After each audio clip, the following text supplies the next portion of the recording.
Yeah, YouTube. Watching how Hollywood killed Cat in the Hat. Fuck. Is often remembered as one of the most bizarre releases of the early 2000s. The live-action version of The Cat in the Hat just wasn't a great idea. This isn't Dr. Seuss. It's not even Quite close. terrifying. But the adaptation of Dr. Seuss's classic story wasn't just a nightmare for audiences. Cat in the Hat was a horror show both on and off screen, and at the center of the chaos was the actor who basically got blackmailed into putting on the infamous costume. What do In you the mean year blackmailed? 2000, Universal Studios released the first live-action Dr. Seuss adaptation with How the Grinch Stole Christmas, I watched this and it one. was a hit. While the film wasn't exactly popular with critics, they managed to gross almost $350 million at the box office, and it quickly became cemented as a Christmas classic. So naturally, the company was eager to adapt more of Seuss's work, and The Cat in the Hat was an easy pick. They got greedy. The casting process was set into motion. The cat was initially supposed to be played by Tim Allen. He was interested in the role and even did some early stage preparation,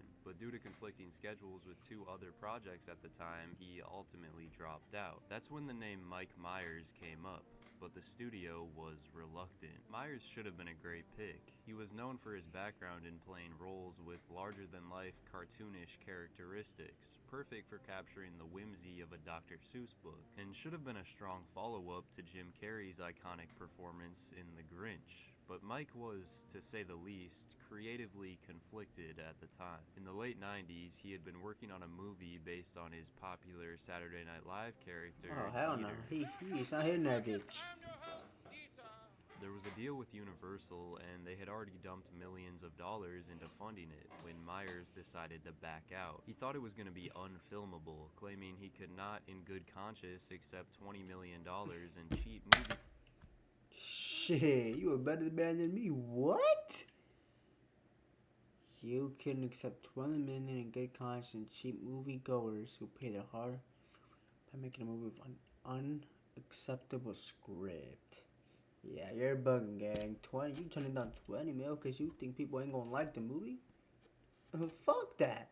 What? Goers who pay their hard-earned money for my work by Yeah, making a movie get a load of this guy. Fuck Otter. Script. As a result, Bugging. Universal sued Myers for breach of contract, and in response, he countersued the company. Eventually, they reached a settlement, and as part of Myers' agreement, he was contractually obligated to do another movie for Universal and make up for that loss. That's when he was cast as the titular character of Cat in the Hat, which would end up being a huge mistake. He clearly did not want to be there. Maybe it was a lack of interest in the role, or maybe he just wanted to spite the company. Whatever the case was, he really was Myers forced to would do go on this to shit. make the set miserable for everyone. Actress Amy Hill, who played Mrs. Kwan, described him I don't as know why y'all thought forcing him into doing one of your movies would be a good idea. He would just, like, what? He's clearly not going to want to be there. It's going to be pretty fucking obvious to everybody else around there. stating in an interview that he would rarely talk to any of the cast and crew, basically pretending they didn't exist. If he needed something communicated, he had information relayed through his assistant. He mentioned that he had someone on standby whose job was to just hold a Tupperware of chocolate and deliver them to him whenever he wanted one. He gave his chocolate guy more attention than some of his co-stars. It was just a horrible, nightmarish experience. I don't think he got to know anybody. He'd just be with his people and walk away. He would reportedly show up late to set and take ages to get into costume and makeup, forcing everyone to wait for hours and delaying the schedule. When he finally did get to set, the actor micromanaged the entire production. They'd do a take, Mike would go look it over, talk to the director, and then do another take, over and over again. He wasn't communicating with the cast, so they never really knew what he was saying. All they did know was that director Bo Welch gave Myers very little pushback on this behavior, allowing him to constantly challenge the writers. Unfortunately, this was his first time directing a movie, so he was understandably intimidated by someone with Mike Myers' status. And when Myers demanded line changes and refused to shoot scenes, Welch felt he had to sit back and let it happen. It was his way or no way. way. He was supposed to be playing a beloved character from one of the most iconic picture books of all time, but the off-screen tension made it hard for his co-stars to see him that way. The movie's confusing tone stemmed largely from Myers. Originally, Shut it up, had Vice a more Monkey. kid-friendly script, but Mike felt he needed to insert crude adult jokes, innuendos, and awkward one-liners that he thought better suited his comedy style. Dirty hoe. Son of a He was used to the loose, improv They're allowing that shit in the environment of fucking something like Cat in the Hat Austin movie? Powers, where nearly 40% Hold of on. the dialogue was They allowed that shit in. improvised, though it should have been easy to see that this wouldn't translate well into a colorful, family-friendly Dr. Seuss movie. He turned the film into something unrecognizable from its original script, although he wasn't the only one to blame for the complicated environment. While this was Bo Welch's directorial debut, he was an experienced production designer, having worked on movies like Beetlejuice and Edward Scissorhands, which undeniably showed in the set design for Cat in the Hat. Rather than filming in an actual town or a traditional studio, they constructed an entire artificial neighborhood. Oh Every hell, that aspect must of it, have cost so much money. How much that cost? from Please tell me, plants cause to roads to that houses, must have was cost painted a in an lot. oversaturated What? style to achieve the cartoony, surreal vibe they were aiming for. I think we shot Oy. one day on one set where there was something real. That was the grass. Otherwise, everything else was manufactured. On the stages we went, everywhere we went, even the trees were fake. So when design is everywhere in a movie, it does set a very special tone. But this came with a lot of problems, maintenance being a huge one. As if the cost of building a neighborhood wasn't deep enough. Yo, how any much that cost? damage No, or hold on. Let me go back on this shit. Yo, y'all paid to make pretty much a whole fucking neighborhood for a fucking movie.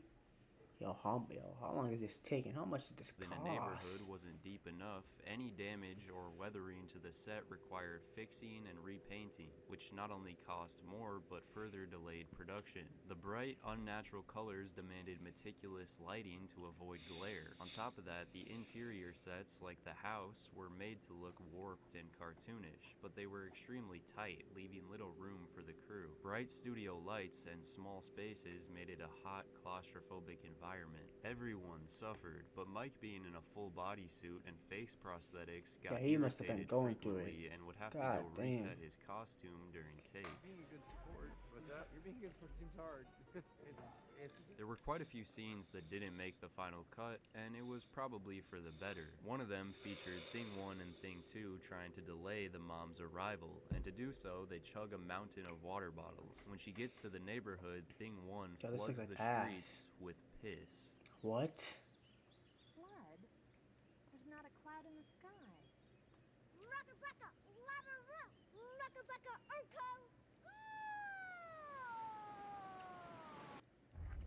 What the fuck? Yo, what am I watching, bro?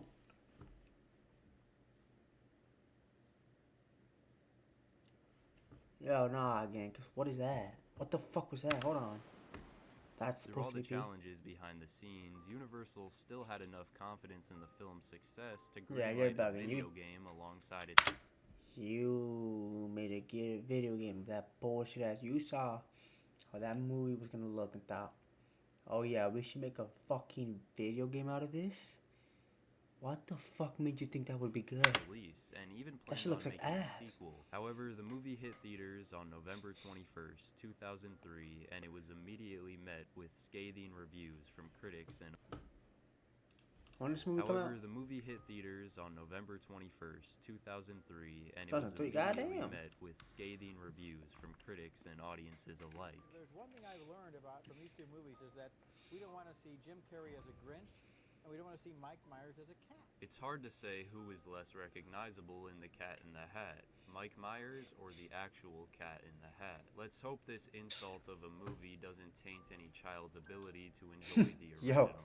Crude humor full of pop culture references. This not only Yeah, yanks they're us on their out ass, of the god dreamlike damn. on-screen world, but it makes the film painful to watch. But no one hated it more than Dr. Seuss's widow, Audrey Geisel. So much so that she went on to ban any future future live-action Dr. Seuss adaptation on behalf of the Seuss estate. That's why there have only been animated adaptations since. It's hard to put all the blame for its failure on one person. One of the biggest criticisms for the Shit film didn't was help, its though. inconsistent tone with too many adult jokes, and that was Duh. largely due to Mike Myers. Critics found his portrayal of the cat to be creepy and obnoxious as well, but its issues went much deeper than that. The unfocused direction, hyperactive pacing, and annoying slapstick humor all played a role in the movie's demise. While some thought the sets Yeah, were this guy's impressive, talking like he doesn't want to others be here. found them to Is that be ironic? oversaturated eyesores. It was really just hard to determine who the film was for. Parents were upset and uncomfortable, kids were confused, and critics were repulsed. Mike Myers' career took a bit of a hit afterwards. He Interesting, still hold on. voice acted for the Shrek franchise in the following years, but his next major live-action appearance was The Love Guru in 2008, which was even more of a commercial and critical flop. His reputation in just Gaba who I Hollywood saw in was there? soured, being known as difficult to said work he was in with. Shrek. He's since chosen to take a step back from acting. Aside from a few scattered roles here and there, he largely vanished from the public eye. Regardless, Mike Myers is still viewed as a comedy legend, which is a status that will never change. Many of those involved did go on to have lasting careers, but for everyone, the film was an all-time low. Maybe The Cat in the Hat was a good movie that got lost along the way, or maybe this story was never meant to be adapted in live action to begin with. Fuck, wrong button. No! The tragic. God damn it. That was just a Gaba. Hold on, no. Tragic real life story of Macaulay. I know I said that wrong. I made this YouTube video. Fuck Otter.